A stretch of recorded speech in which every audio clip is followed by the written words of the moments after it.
right, welcome everyone. It's 1 p.m., so I'm going to get started. I'm Christine DiCarlo. You probably remember my name from the emails I sent you about this assessment project, so I want to thank you all for taking the time to join us today. Let me introduce our two webinar hosts, Stephen Carroll. He's a faculty member at Santa Clara University, and he's been a longtime leader with our SALG, Student Assessment of Their Learning Gains, assessment instrument. And Chris Lazaro, he's with the College Board, and he brings expertise with the AP questions that we're going to be looking at in more depth today. If you have any questions during the webinar, you can type them into the Q&A box, and at the end of the webinar, we'll set aside 10 minutes to answer questions. If I can answer any of the questions that come up, I'll respond to you as the webinar is going on. So without further ado, I'll hand it over to Stephen and Chris. All right. Hello. I guess I'm going to start with the overview. And basically, this project is one which makes it possible to include questions from the College Board, AP questions, if you will, on the SALG. So that means it will now be possible to collect both direct and indirect data about what students learned in your class. So I'll explain a little bit about why that's interesting and important in a second, but I want to start by emphasizing that the data that you collect from your students will still be anonymous. So that means that even though you can ask sort of test questions in a sense, factual knowledge questions and skills questions and those sort of things on your surveys, you will still not be able to figure out who actually completed them. You will only get aggregate information, not information about specific named students. So then the question is, why are we doing this? And there's a couple of reasons.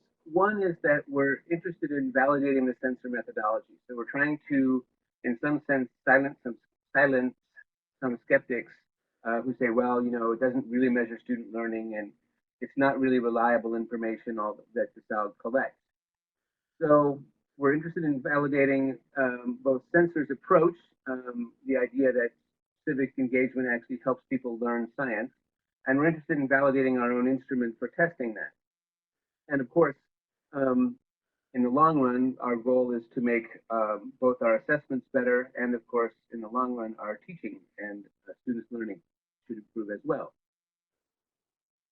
So I want to stress that this is an experiment, and it might not work. So the reason why I'm doing that is because if you read assessment literature, you'll find that we're about to commit one of probably the most important cardinal sins, and that is that you don't assess direct measures and indirect measures at the same time. And the reason is because the evidence shows that when students figure out that they're being quote unquote tested, rather than just ask for their opinions, they suddenly clam up and they stop giving you information or honest information. They tend to respond by giving you answers that they think that you're looking for rather than what they honestly think. So, as I said, it may not work because we're walking into a dangerous area. That said, we think that there are two reasons why this experiment might actually be successful. One of them is that since we're collecting this data anonymously, and no one's going to be able to trace it back to students, we're hoping that their sense of being tested in the sense of having to fill out these questions of knowledge and skills and so forth will be minimized. And second, and perhaps even more important, we're hoping that the relationships that censor faculty have with their students as a result of both their pedagogical interests and their engagement in projects of civic engagement and those kinds of things. We're hoping that that level of engagement will produce trust that will allow you to collect both direct and indirect data from your students at the same time without sort of creating that dishonesty or that withholding that I talked about earlier. So, we're optimistic here. So before we go on to Chris, I guess we should very briefly ask, are there any questions about what I've said so far? Does this make sense to people?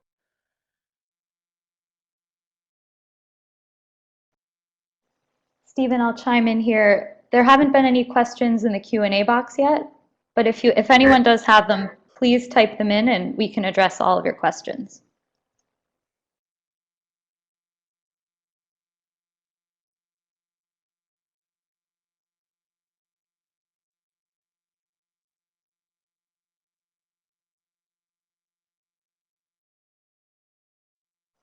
Yeah, I don't see anybody typing. So Chris, I'm going to turn it over to you at this point.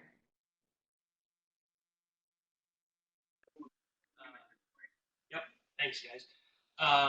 So I have a little bit of a PowerPoint presentation that I'll go over with everyone. I'm not exactly sure. Oh, it looks like we do have a question, Stephen. How many teachers will be in the program? Do you actually have the number, Stephen, of how many teachers will be in the program? I think, well, so we had 11 earlier and 12 today, so that makes 23. I think the overall list is 30. Okay, that sounds about right. Yeah, it's roughly around there. So let me see if I can share my screen here.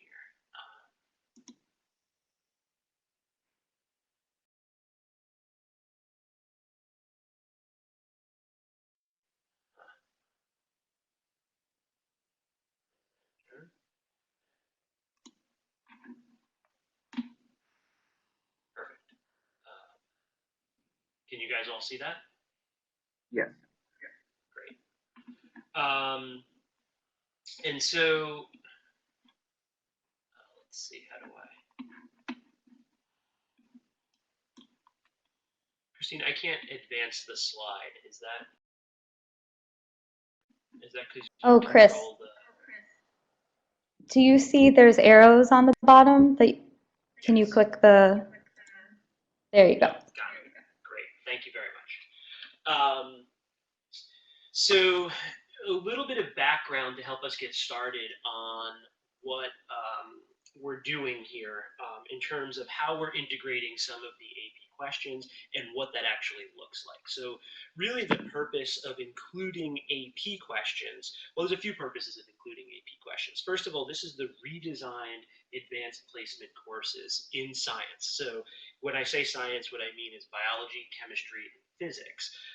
That we've redesigned over the past several years here at the College Board. And those questions kind of integrate several different components. One is the big ideas, which is kind of like the organizing concept to each one of the questions that we'll see. And this will make a little bit more sense as we dig into the item matrix that we'll kind of show you at the very end of the presentation. And those of you that have kind of participated in some of the Sensor Summer Institutes in the past have probably heard me talk a bit about this. So I don't want to kind of beat this to death, but as we get through this, if there's more questions, I'm happy to kind of go back and explain a little bit more about the AP framework if you think it would be helpful. So first we have the big ideas, which are kind of the organizational buckets for each one of these things.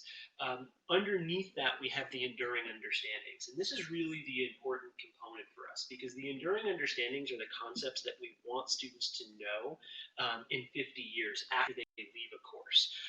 So it is, possible that this is the last science course that a high school student might take. And so the way that we built out the content for that course is we were looking at what is so essential about taking an AP biology or an AP chemistry or an AP physics course that we want a student to know it, and not just know it for the test, but know it, for the rest of their lives, basically. And those became what we called the enduring understandings, and they're a much smaller grain size than the big ideas. And I'll show you a couple of examples of those in just a minute. And then finally, we had the science practices. And this is really important because I think this is going to allow us, these science practices are really going to allow us to dig into the questions, and they fit much better on the SALC instrument. And so the science practices kind of set up an epistemological framework for these questions so that it's not just about the content knowledge of biology or the content knowledge of chemistry, but it's also about how that fits into how a student might construct knowledge within science. And I'll give several examples of that as we go through this. So let's see. So those are the kind of the three components. The big ideas, the enduring understandings, and the science practices. So next we'll look at the big ideas for biology. So we have evolution, we have cellular processes, which consist of energy and communication. We have big idea 3, which is genetics and information transfer. And big idea 4, which is interactions. And I'm just giving you biology as an example so you can kind of see what we're talking about in terms of the big ideas and how this might begin to organize some of the items that we're going to be looking at in just a minute. Here are the big ideas for chemistry. We have atoms, we have chemical and physical properties, we have matter, chemical reactions, thermodynamics, and finally bonding. And so all of the content of the course and all of the content for the items that we have would be found in any one of these 6 big ideas for chemistry. And then finally, physics. We have physical properties, interactions in fields, interactions in forces, dynamic systems, conservation laws, interactions in energy, and then finally quantum mechanics. So this is kind of what the physics domain looks like. So this is kind of giving you at a very high level a snapshot of what each one of the domains looks like, so you kind of get a sense of where we have items. I should mention that we do actually have items in each one of the big ideas, but not for every enduring understanding. And we'll look at the enduring understandings next. So again, the enduring understanding components, they actually fit underneath the big ideas, and they provide a lot more detail. They're at a much finer grain size, and they are kind of outlining what we want students to know in 50 years. So here's a few examples. This is under that first big idea in biology, which was evolution. We have 4 enduring understandings. So the first one, change in the genetic makeup of a population over time is evolution. Organisms are linked by lines of descent from common ancestry. Life continues to evolve within a changing environment.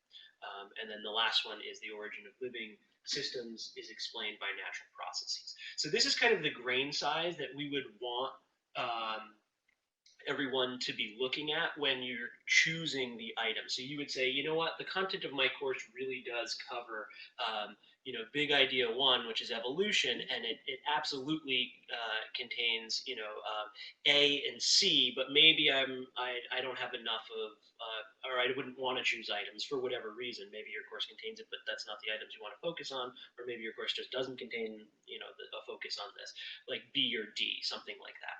And so you would go through, and we would have some items linked to A, some items linked to B, some items linked to C, and you'd be able to kind of pick and choose from this grain size. And we'll look again at this in a little bit more detail when we look at the item matrix. And so there are enduring understandings underneath each one of the big ideas that I presented a minute ago in each one of the domains. So this is probably too small for most of you to be able to read very clearly. But this is the AP item matrix. This document is in the files, which I believe everyone can see. Christine, can everyone access those files at this point?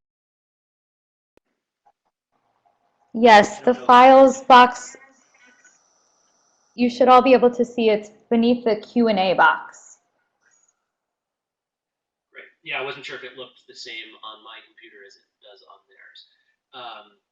But there are several files there. One of them is labeled AP Item Matrix 327, and it's a spreadsheet. And that document is kind of what I have here. I've just taken kind of a snapshot of it. And so let me walk you through it just so you kind of get a sense of the overall organizational structure. You'll notice that the first column is the domain. So we have biology, and then chemistry, and then physics. And then we also have the big idea column. So that kind of gives you that higher level, what each one of those, what we just walked through for each one of those domains. And then the enduring understandings components. We also have essential knowledge, which it may be useful to some of you to be able to see the essential knowledge statements, but I'm not going to go into those very much because it's really the enduring understanding that I think most of you will want to choose from. So, if your content, the content of your course covers, what we have here in 1A, then you would potentially choose either this item here or this item here. Or both, or neither. You'll be able to see the actual items, and we'll look at that in just a minute. So the essential knowledge is kind of giving you another way to organize some of the material, but I don't know how helpful it will be for everyone. I should also mention that the snapshot that I've taken here for AP Biology, we do have an item, or actually multiple items, for each one of the enduring understandings, but that will not be the case as you go through some of the other domains. And I should also mention that AP Biology, this is the third year that we've given the new test.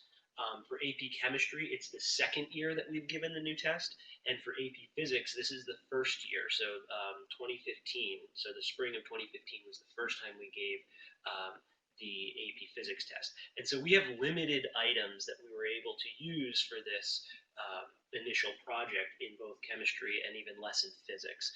And that just has to do with the fact that we don't have very many released items that we could use. And for the purpose of our project, it didn't really matter, but it just means that we have less items in those other two domains. So this, when you look at kind of the snapshot that I put on the screen, this is kind of probably the best case scenario where we have a lot of items in multiple enduring understandings. So here's a AP Bio sample item. And you'll notice at the bottom here, it also kind of gives you a little bit more information. It's talking about the science practice that we're looking at, and also that essential knowledge statement. The learning objective is actually not included in the item matrix, and it's only in biology that I think we have those mapped. So it's not really all that useful here, but at least you can kind of get a sense of where this is. And just by the coding, I could tell you that this is big idea 1 and enduring understanding A from that, what we were just looking at before. But I'll just pause here and let people kind of read through this, and then I'll give a chemistry example and a physics example also, just to help to see if there's any questions around the types of items that we would want to include. But this would be an item that someone could choose to put on their instrument.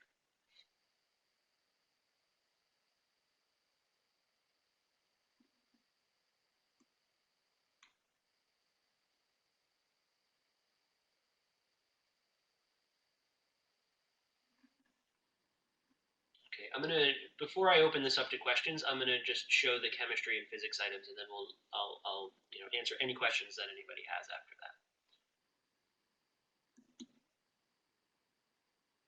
So here's a physics item. Again, this would be an item that you would be able to choose. This is one of the items that's in the current program.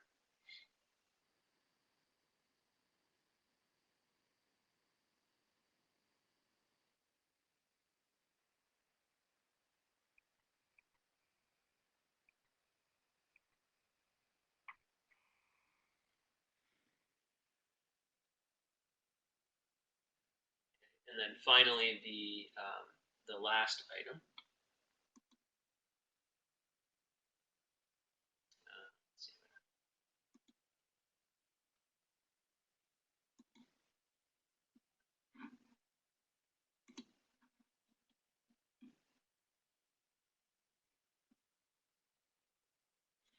I actually think that is the last item. I'm sorry, I don't have a chemistry item here. At this point, let me see if there are any questions. I'll pause here for questions, because kind of our next step is going to be to allow everyone here to kind of dig into that matrix that I was presenting before and actually see some of the items in each one of the domains. And you can look in all of the domains if you choose, but I think what we're going to do, just to get everybody's feet wet to start, is to identify yourself as either looking at physics items, chemistry items, biology items, whichever one you choose. We'll give you a few minutes to look through that, and then you can ask additional questions. But are there any questions to start with what presented so far. So Chris, there is one question. This is a more general question. It's from Barbara Bercioli. The question is, what is science practice? How different is science practice from enduring understandings? Yeah, so good question. I didn't put all of the science practices there. I probably should have, but they're more about like the process and skills components, if you want to think of them like that. And so, for example, you know, creating a scientific question is a science practice, or reading and interpreting graphical information, using mathematics appropriately. Those are examples of science practices.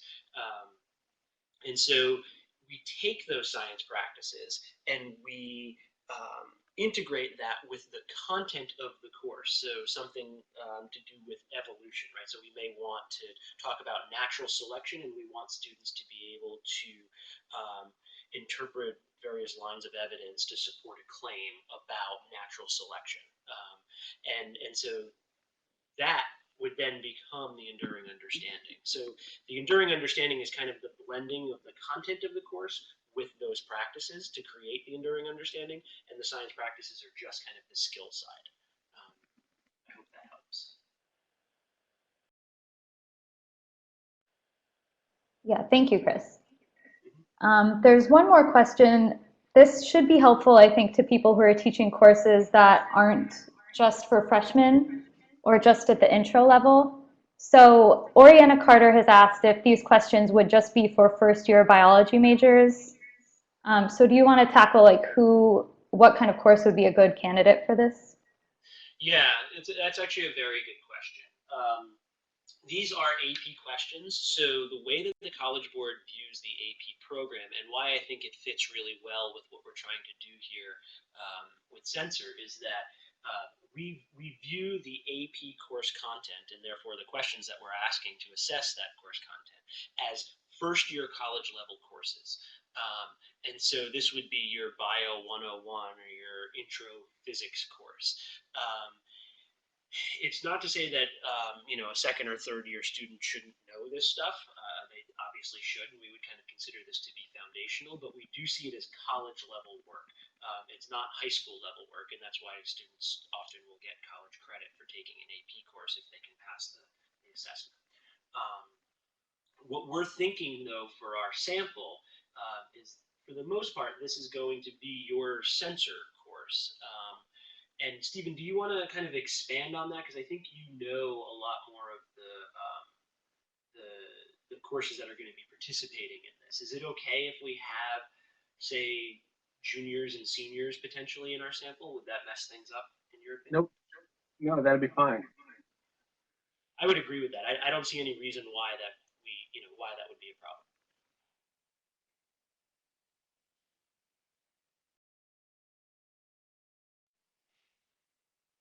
All right, thanks so much. That's all the Q&A we have right now. So I guess we can keep going through the agenda. Great. So I think we're at the point, let me see if I do this.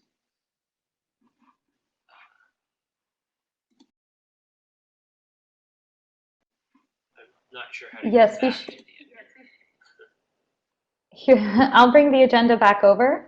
So we should be at the point now where we do the breakout session. Yep, exactly. And so actually, Christine, are you going to put people into the breakout? Oops. So you've already been assigned to breakout groups, and these are separated out by discipline.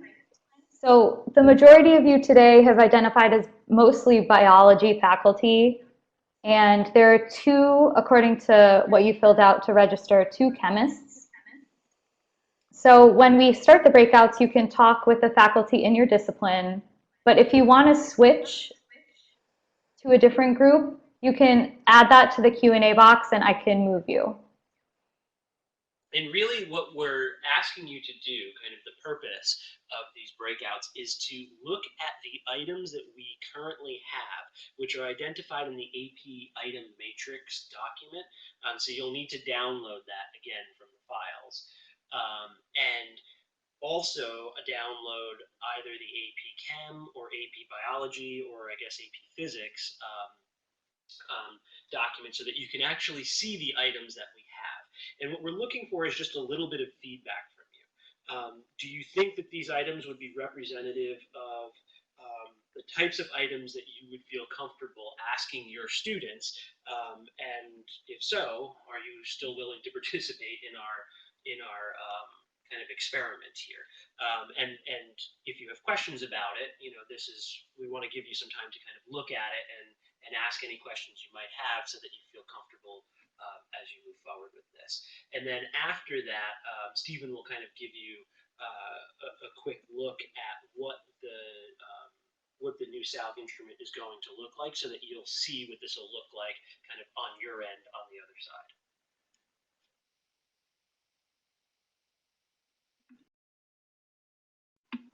Okay, so I am going to start the breakout session. In the session, you should be able to see a document up there already that has the AP questions, so you can just scroll through and look at those.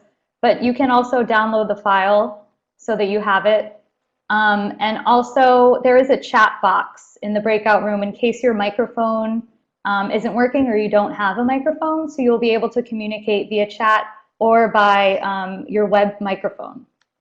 So I'll start that, and you'll have 10 minutes to chat as a group.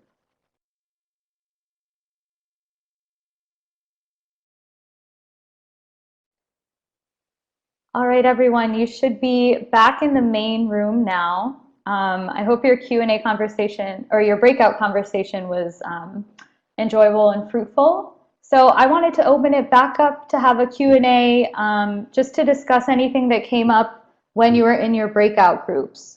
So feel free to type any questions or concerns you have into the Q&A box, and we will set aside a few minutes now to address anything.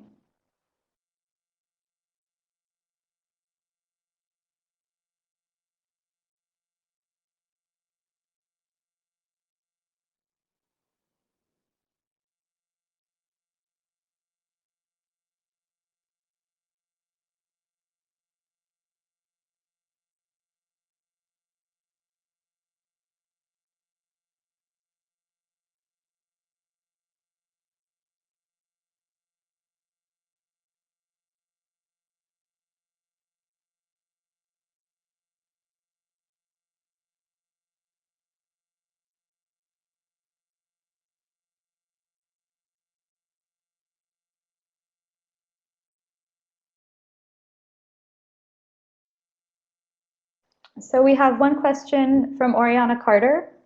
She mentions that classes and textbooks will follow different progressions through concepts. So is there any guidance on how to incorporate AP questions as well as administering testing?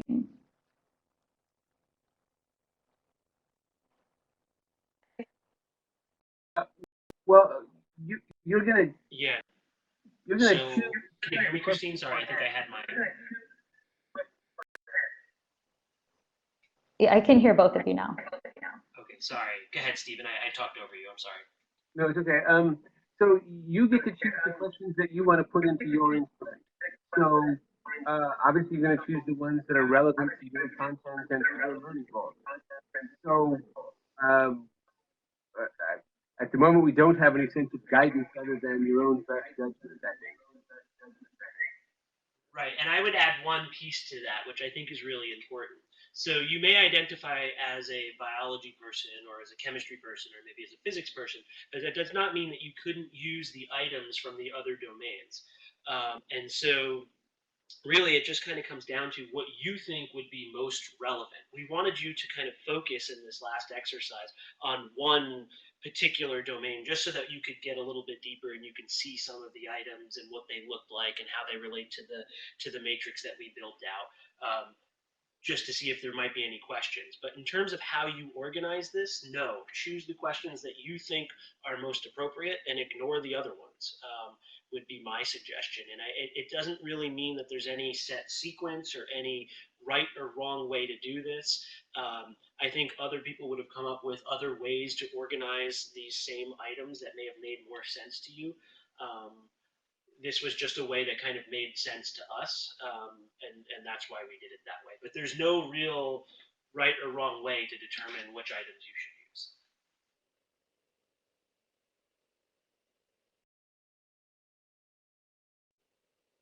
Thanks, Chris.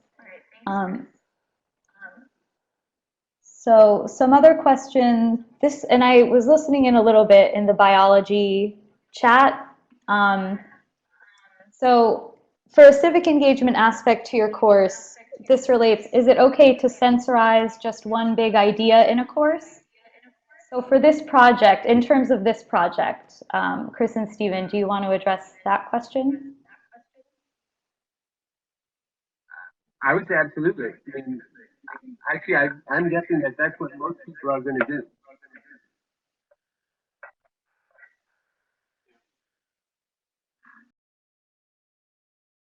I would agree. I don't know that I have much more to say.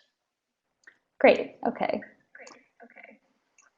So this question is from one of our chemists, and his only concern is that at this point, many of the questions in the AP bank are not covered in his course. So this might tie into the suggestion earlier of having everybody take a look at the questions in biology, in chemistry, and in physics, because you might find that even though you're teaching a chemistry class, there are questions in biology that would apply to your course. Is that correct, Chris and Stephen?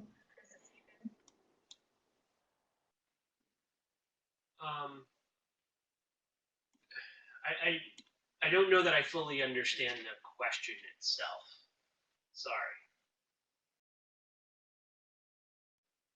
Sorry. So if someone is a chemist and looking through the chemistry questions and realizes that there aren't many that apply to the content that he teaches, Right.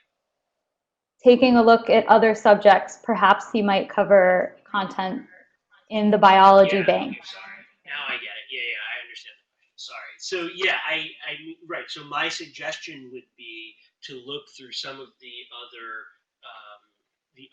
items that we have.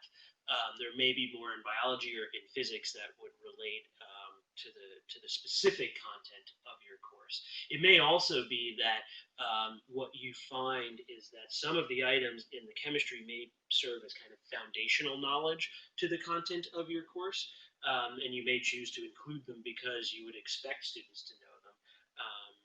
Not that they necessarily would be, they would have to be so challenging, but they would, maybe they're kind of prerequisite knowledge to the content that you're teaching in your course if you're teaching like an organic chemistry course or something. I mean, one limitation that we have in this study is that we don't have an enormous pool of items.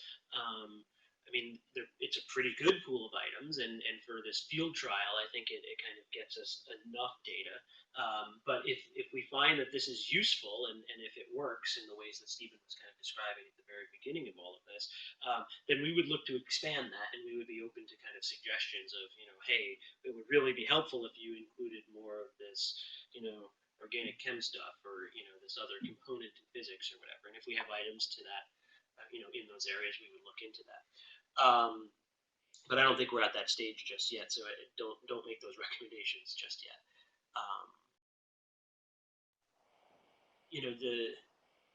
There's a pretty good possibility also that as you're looking across the other domains, you may choose to look at kind of the common science practices. So you may say, all right, well, what I really want students to be able to do is evaluate evidence and how that evidence relates to a claim. And so if that's something you really find that's really, really important, it may be that in another domain, you can find that and it's content that wouldn't be totally outside of your course, and it really is measuring that particular skill, and you would want to include it for that reason also. So that would be my two suggestions. Thanks. And this reminds me just one last point, and then we can move on. When people build their assessments, they should be shooting for, I believe at the workshop you said 5 to 10 content questions. Right. I think that anywhere between 5 to 10 of the questions that we have outlined in that AP matrix. That would be ideal. I think more than that, it might become a bit cumbersome and too long for the student. And so what we're afraid is that they'll just stop trying at some point because it's just too much. And if you only give them 1 or 2, then we might not have a good, not a large enough sample.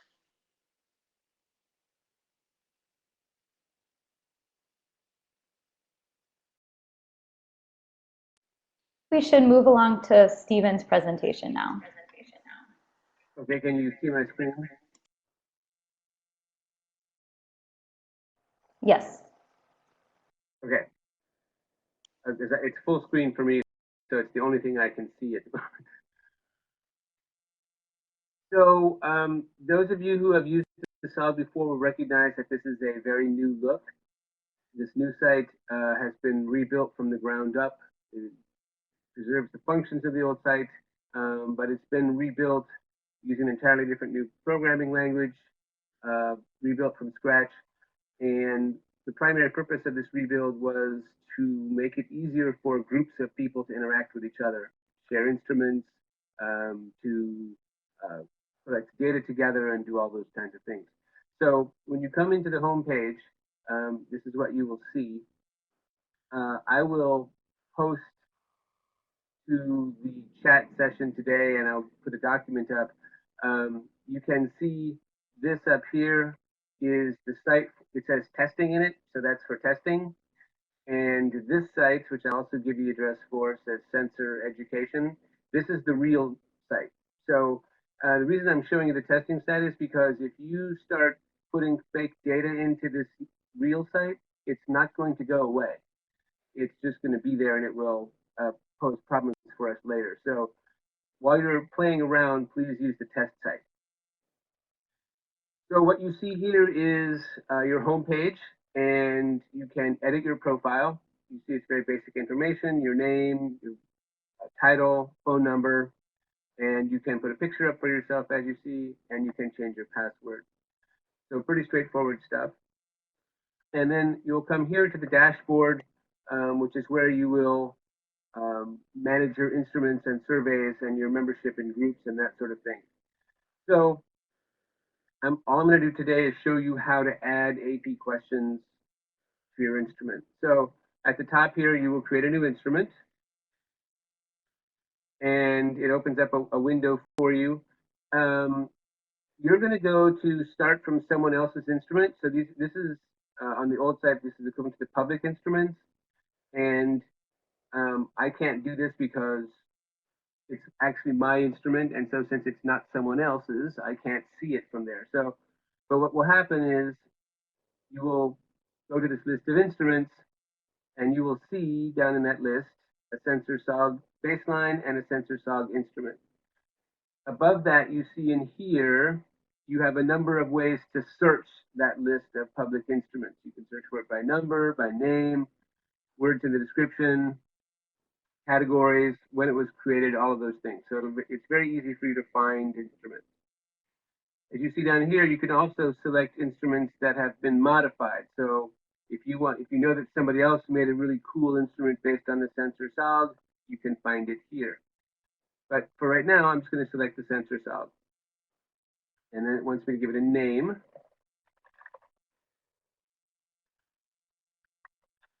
And since I'm playing around, I'm going to keep this private. And now you'll see you have the questions the same that you had before. So you can insert new questions at any point. Inserting a subsection inserts a question that has multiple elements to it. You can lock questions like this. You can edit by clicking in the green box and delete by clicking in the red box. So at the moment, I'm not interested in those things. So we're going to go all the way down to the bottom. I'm going to say insert a new section. And we're going to say,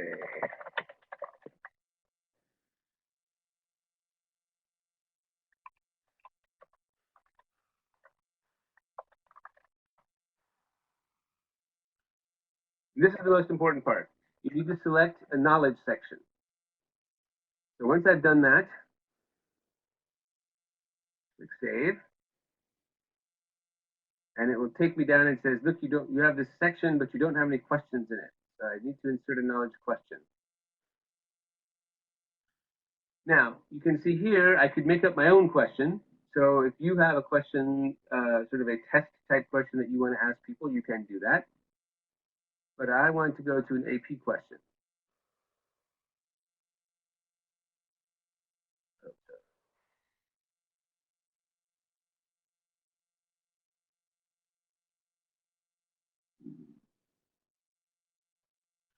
All right, I'm going to switch to the other side.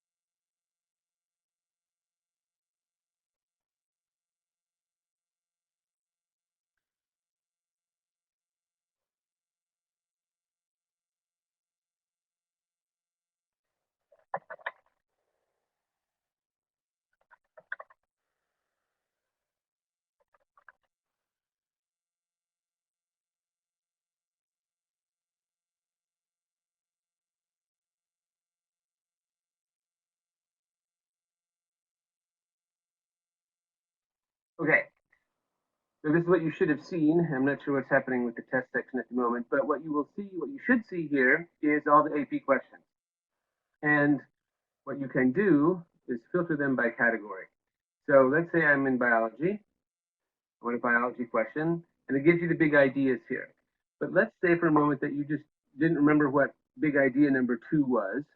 You can put your mouse over the information button, and it says biological systems utilize free energy and molecular building blocks to grow, to reproduce, and to maintain dynamic homeostasis. Okay, fine. That's the one I want.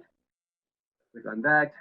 And then it gives me the enduring understandings. And again, if my memory is not great, I can hover over this bubble and it will tell me what that enduring understanding is. And in this case, this is the one I want. So I click there, and it says there's one question in that, in the question bank that pertains to that enduring understanding. So I go, yes, I want that. And then I add it to my list.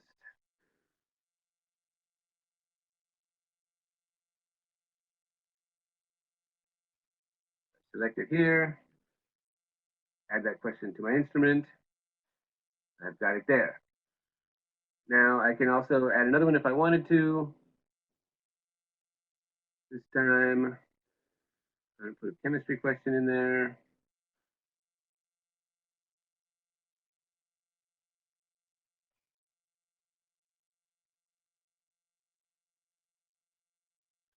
Now I have 2 of my AP questions added to my instrument. So I think that's good. I'm done there. So I'm going to freeze my instrument. It reminds me that once this happens, I can't make any more changes.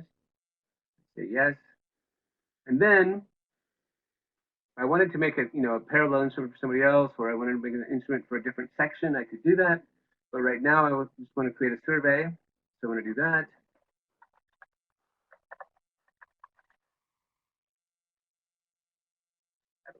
University. And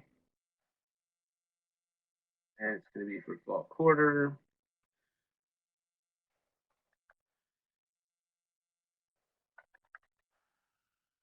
And I'm going to start tomorrow. I always recommend that you start tomorrow, not today, because it's my experience is in a Murphy's Law situations. If you click for today, you will immediately find a typo in your instrument, and you will have to go and start over again. Leave it open for a few days. Here I have some options. If I choose authenticated, then I have to type in or paste in a list of email addresses, and only those people whose email addresses appear can answer the survey, and they have to use those email addresses. I can choose open enrollment, in which case anybody who signs up with an email address can take the test or the survey. Be very, very careful about using blind. Blind is a special case where you have a very, very small number of students in your class, like 3 or 4, where if you knew that, Sophia and James were the only 2 who answered the survey, you could figure out whose answer was whose. So in that case, you don't even want to know who actually filled out the survey. You just want to know the numbers. So then you would choose blind. The reason I say be very, very careful is because once you choose this option, you cannot undo it. So I do get a number of calls from people saying, "Oh, I chose blind because I thought it was anonymous, but now I really need to know who took the survey so I can give my students extra credit." Sorry, you're just out of luck. Once you choose this, there's no going back. So I'm going to choose open enrollment. Say I have 12 people in my class, and I don't need a password, so there's my survey, and I'm ready to go. My last step is to announce it. So I like a friendly announcement, as you see here. Here's my announcement. I can customize this however I like. Put in the email addresses of my students, and away we go. So I'm going to switch back now to Adobe Connect and see if there are questions.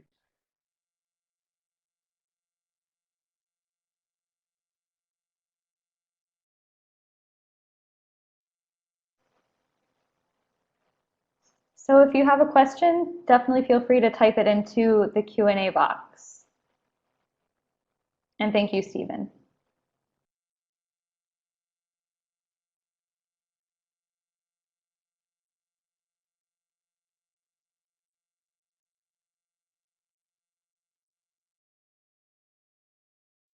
Should also mention that we are recording this webinar, so I will send out an email after this, after we leave the meeting, and you guys will be able to access this video. So when you go to make your survey, you can check back in case you have any questions.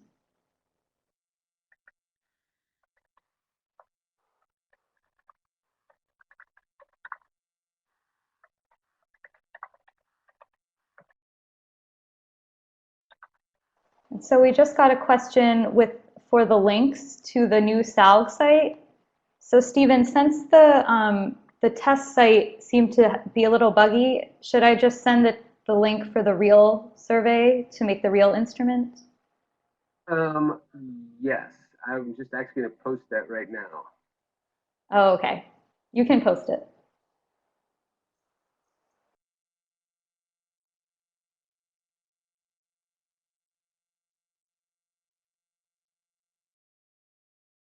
And Kelsey, thank you for reminding me. She had asked a question before Stephen started, and it was about the current SALG site.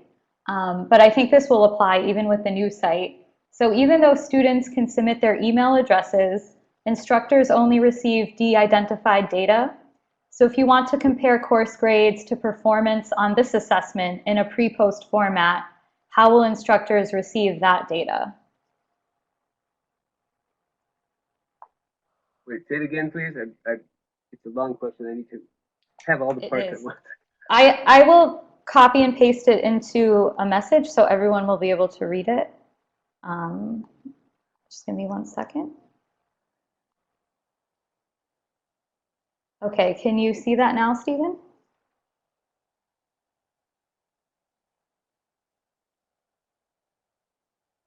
No. Wait. Yes. Okay.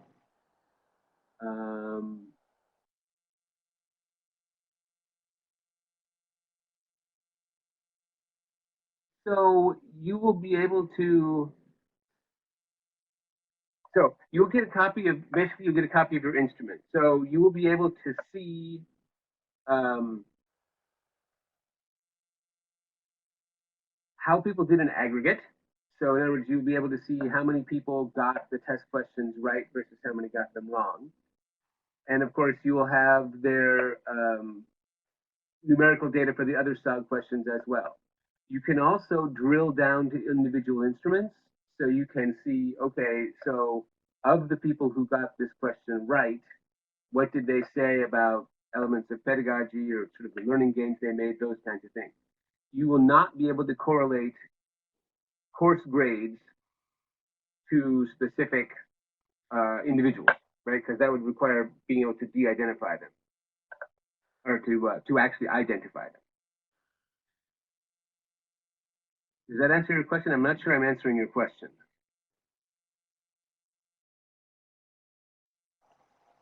So Kelsey, oh, she says yes, that answers it. Okay. The other thing that you can do, you talked about pre-post, is that you can, so this new version of the SOLG automatically connects pre and post. So you can easily check to see, for example, at the beginning, you want to say, all right, so out of the people who took the pretest, how many people identified themselves as, you know, relatively low skilled in this area? And then what kind of gains did they make versus how many people self-identified as already knowing a lot about this area, and what kind of gains did they make? So you can see the impact of where your teaching is greatest.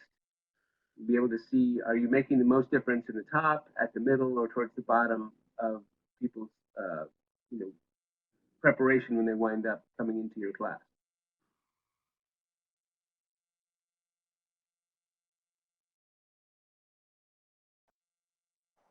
Great, thank you, Stephen. So the link, I will email out a link to everybody also at the end, but I'll also put it in the Q&A box. Yeah, I uploaded it, a file, although. I think in the file it has to be you have to upload, you can't upload just a link. I think it has to be a file. I did, I uploaded a document. Oh, I don't see it. But if you send that, if you send that to me, I'll put it in an email that we send out after. Okay. I will do that. And let me see, I think there's one final question from Keith Miller, since we're a little over on time. He asks, to clarify, a pretest is not in SALG, correct? There is a baseline instrument that you can use in SOG at the beginning of the term that asks people for their existing level of confidence in their knowledge, skills, and attitudes about, you know, your course. Obviously, they haven't done, you haven't done anything yet, so there's no questions about pedagogy in there. So basically, this is an assessment of where they are in relation to your learning goals at the beginning of the term. And yes, that is in the SOG, and it will show up in your list of public instruments as the Sensor SOG Baseline 3. That's Sensor SOG Baseline 3. If they search that, they'll be able to find it? Yep. Okay. And those questions are not identical to the post-test questions, just to clarify. Right. They are the same question, but they use different scales, because one of them says, how much do you know about X now? And then the next question says, how much did you gain in your knowledge of X? So Okay. The reason why I'm mentioning this point is because people always want to subtract the pre-score from the post-score, and our instrument doesn't work that way. Instead of subtracting, you add. So let's say that at the beginning I say, I know a modest amount about thermodynamics, so I give myself a 2. But then I have a really fantastic time in your class and I learn a lot, and I say, oh, so I now say that I learned a great deal in your course. So that's a 4. So now I have a score of 6 out of a possible 10.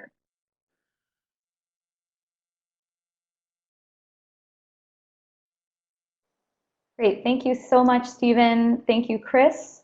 We're 4 minutes over time now, so I think we should sign off. But look out for email from me. We have a Google Drive set up with all the files you see in this file box. They're all uploaded there. We did start a document where people could post a question they have. So if you guys want to communicate with each other, you can do that way. But yes, thank you for participating in the webinar and in the assessment project.